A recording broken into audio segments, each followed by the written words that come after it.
Welcome back. आज हम प्रश्नावली 1.2 करते हैं। इसका पहला क्वेश्चन है, सिद्ध कीजिए कि √5 एक अपरिमेय संख्या है। इसमें हमें अपरिमेय संख्या को सिद्ध करना है। इसके लिए सबसे पहले हमें नॉलेज होना चाहिए कि अपरिमेय संख्या और परिमेय संख्या क्या होती है। √3, √5, √7 और पाई ऐसे अनेक सी वैल्यू हैं। पाई का मान कितना होता है? 3.14। ये चलता रहता है, इसका मतलब ये अपरिमेय है, क्योंकि अपरिमेय संख्याओं में एक्चुअल वैल्यू फाइंड कभी नहीं कर सकते। ऐसे ही √3 है तो इसका भी मान एक्चुअल फाइंड नहीं कर सकते। रूट में और सारी वैल्यू भी होती है, जैसे कि √4 है, √4 का क्या हो जाएगा 2। तो क्या ये अपरिमेय संख्या है? नहीं, ये अपरिमेय संख्या नहीं है। अपरिमेय संख्याओं में एक्चुअल वैल्यू फाइंड कभी नहीं कर सकते, ध्यान रखना। परिमेय संख्या है, परिमेय संख्या P/Q के रूप में होती है और Q यहाँ डज नॉट इक्वल टू 0 होता है, यानी कि जो Q है वो 0 नहीं हो सकता। P/Q के रूप में हम 2/3 रख सकते हैं, 4/5 लिखा है, 0/2 है। नीचे वाला 0 नहीं होना चाहिए, हर वाली संख्या 0 है। क्या 0 परिमेय संख्या है? हाँ, 0 परिमेय संख्या है, क्योंकि 0 के अपॉन में हम ऐसे लिखते हैं, इसको P/Q के रूप में लिख सकते हैं। 1 है, 1/1 लिख सकते हैं। तो ये सब क्या है? परिमेय संख्या है। और दूसरी चीज़ याद रखनी है कि P और Q है ना, इन दोनों नंबर्स का, इन दोनों संख्याओं का HCF 1 होना चाहिए, ये ध्यान रखना है।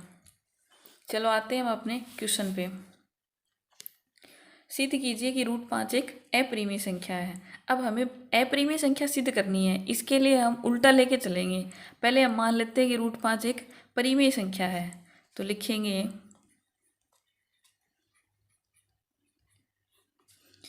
माना √5 एक परिमेय संख्या है। √5 परिमेय संख्या है तो √5 को हम बराबर में P/Q के रूप में लिख सकते हैं, तो इसको A/B मान लिया। कुछ भी मान लो, यहाँ P/Q मान लो, A/B मान लो, X/Y मान लो। मान लिया हमने √5 एक परिमेय संख्या है, √5 परिमेय है तो A/B के रूप में लिख सकते हैं। यहाँ A और B क्या है? सह-अभाज्य। यहाँ A और B सह-अभाज्य है, और सह-अभाज्य है तो A और B जो भी वैल्यू होगी उसका HCF 1 आएगा। अब इनको वज्र गुणा करते हैं तो ये B इसके गुणा में चला जाएगा, B√5 इक्वल टू A। दोनों तरफ से रूट हटाने के लिए हम क्या करेंगे? दोनों तरफ से वर्ग, दोनों तरफ वर्ग करने पर इसका वर्ग करेंगे, स्क्वायर क्या करेंगे तो ये रूट हट जाएगा, 5 और B का स्क्वायर और A का स्क्वायर।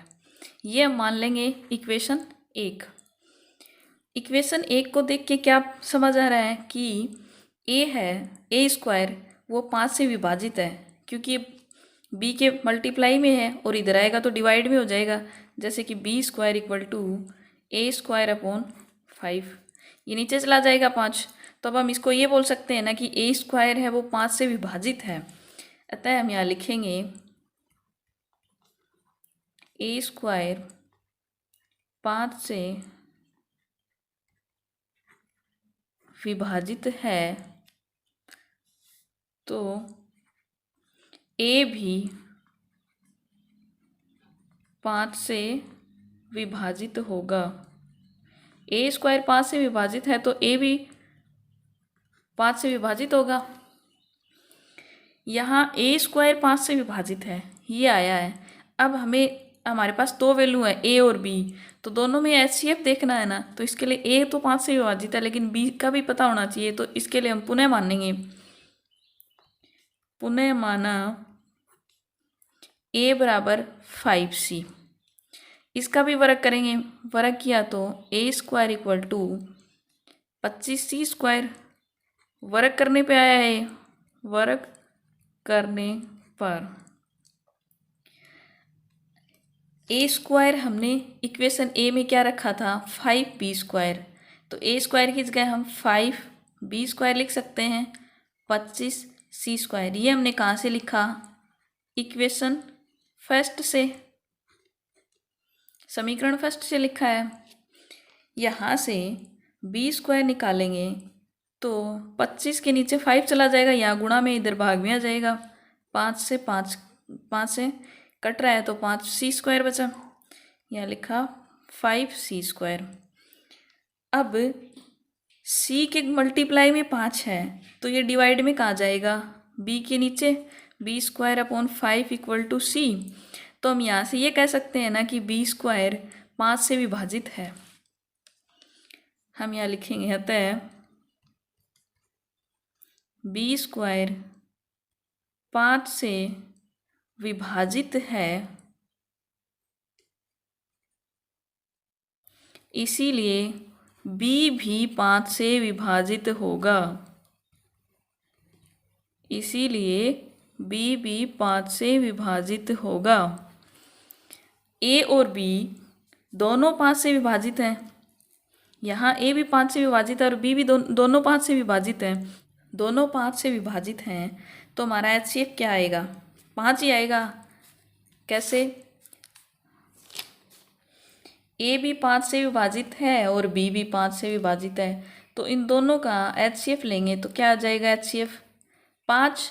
हमें HCF क्या लेना है, 1 आना चाहिए था, 1 परिमेय के हिसाब से, लेकिन आया है 5। तो हमारी लैंग्वेज को क्या करता है, गलत साबित कर रहा है। तो हम यहाँ लिखेंगे इसीलिए a और b दोनों ही 5 से विभाजित हैं,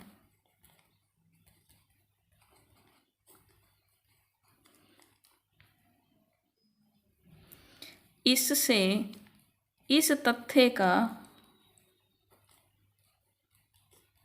विरोधाभास प्राप्त होता है।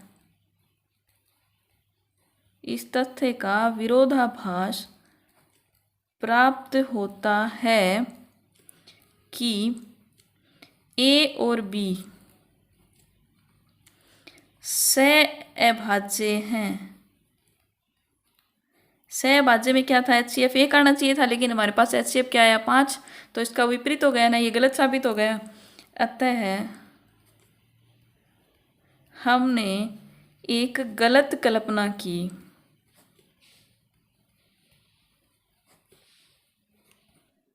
गलती की है, देख लो, हमने माना था कि ये परिमेय संख्या है, परिमेय संख्या में HCF 1 होता है, लेकिन हमारे पास HCF आया 5, तो परिमेय हुआ ही नहीं, मतलब परिमेय संख्या तो है ही नहीं।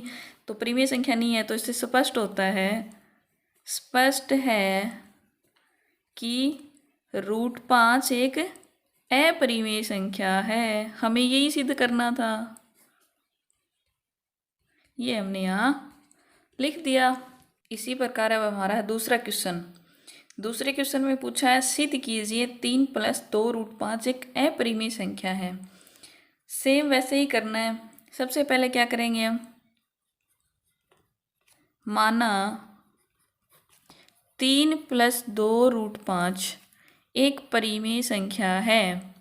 अपरिमेय सिद्ध करना है तो हमें लेके चलना है कि ये परिमेय संख्या है, और इसको गलत साबित कर देंगे तो क्या बचेगा, अपने आप ही अपरिमेय संख्या आ जाएगी। ये परिमेय संख्या है तो क्या हम इसको ऐसे लिख सकते हैं, 3 + 2 √5 = a/b। परिमेय a/b के रूप में होता है, और जहाँ a और b क्या है, सहअभाज्य, a और b सहअभाज्य संख्या है। इसका मतलब HCF दोनों का 1 है। यहाँ से 2 √5 इधर रखा, a/b, ये 3 इधर जाएगा तो -3। अब इसको ऐसे लिख सकते हैं ना, अपॉन में 1, इनका एलसीएम लेंगे। एलसीएम लिया तो क्या आया, b, और a - 3b। यहाँ से क्या करना है, रूट वाला रखना है। √5 = 2 इधर भेजेंगे तो ये इधर तो गुणा में है और इधर जाके किस में चला जाएगा, भाग में, तो 2b। अब देखो, क्या ये नंबर हमें परिमेय संख्या दिख रहा है ना, और ये अपरिमेय। ये कैसे अपरिमेय संख्या, इधर करके देख लो। मान लो a है वो 2 है और b है वो 3 है। इसकी जगह रख के देखो, 2 a की जगह रखा 2, -3 गुणा b की जगह रखा 3, अपॉन में 2 × b की जगह रखा 3, 2 - 3 × 3 = 9, 3 × 2 = 6, घटाया तो क्या बचा, -7/6। क्या माइनस का 7/6 परिमेय संख्या है ना? परिमेय संख्या है। तो ये तो क्या है? एक परिमेय संख्या। ये तो है परिमेय। और रूट की वैल्यू किस में आती है? अपरिमेय में। तो ये है अपरिमेय। क्या ये दोनों इक्वल हो सकते हैं? नहीं हो सकते ना। तो हम यहाँ लैंग्वेज लिख देंगे,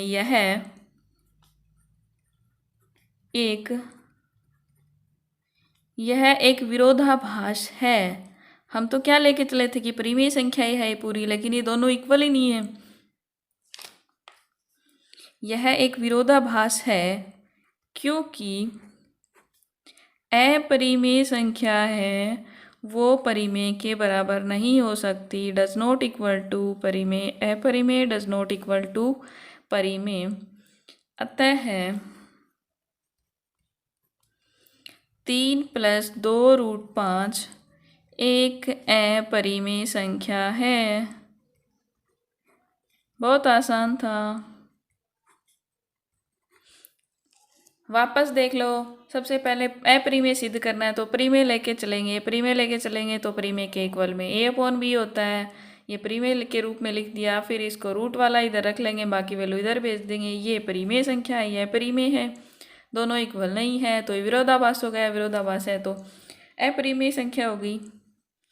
अब हमारा तीसरा क्वेश्चन है, सिद्ध कीजिए कि निम्नलिखित संख्याएं अपरिमेय हैं। पहली संख्या है तीसरे में 1/√2। जैसे दूसरा किया है वैसा ये करना है। सबसे पहले इसमें भी क्या करेंगे? अपरिमेय सिद्ध करना है तो मानेंगे क्या? माना 1/√2 एक परिमेय संख्या है।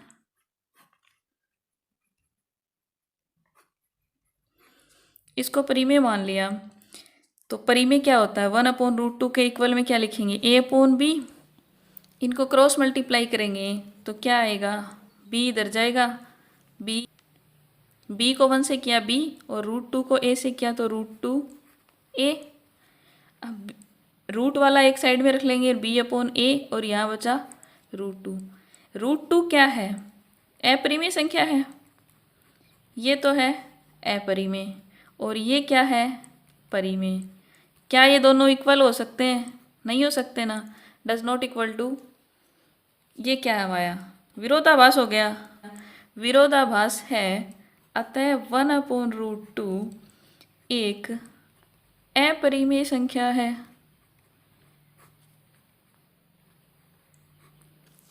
इसी में दूसरा है 7√5। सेम वैसे ही करना है। मान लेंगे पहले कि ये परिमेय संख्या है। माना 7√5 एक परिमेय संख्या है।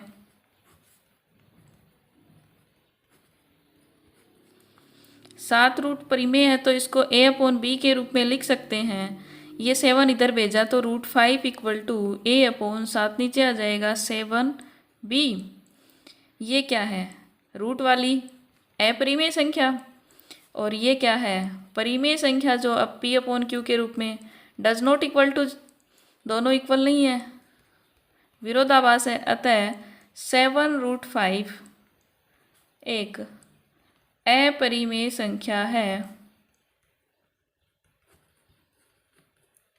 इसी प्रकार तीसरा है 6√2। इसको भी अपरिमेय सिद्ध करना है तो सेम वैसे ही करेंगे। माना 6 + √2 एक परिमेय संख्या है। परिमेय लेके चलेंगे और लास्ट में अपरिमेय आ जाएगा। माना 6 + √2 एक परिमेय संख्या है। परिमेय संख्या को कैसे लिखते हैं? 6√2 = a/b। यहाँ रूट वाला रख लेंगे।